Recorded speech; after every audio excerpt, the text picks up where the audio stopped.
ఎంతసేపట్లో వస్తారా? 5 minutes లో వచ్చేస్తారా? వాళ్ళ ఆఫీస్ లో చాలా పని ఉంది, తొందరగా వెళ్ళాలి, కొంచెం తొందరగా వచ్చాయి. వచ్చేస్తాం, తొందరగా వచ్చేస్తాం, రేపు కంగారు కూడా.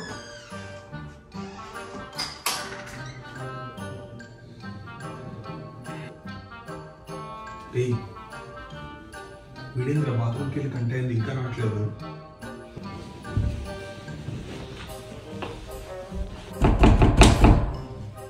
అరే అసలు లోపల ఏం చేస్తుండ్రా? గంట సేపు అయింది. అరే వాడు గురించి తెలిసిందే కదరా నీకు. La la la la la la la la la la la la la la.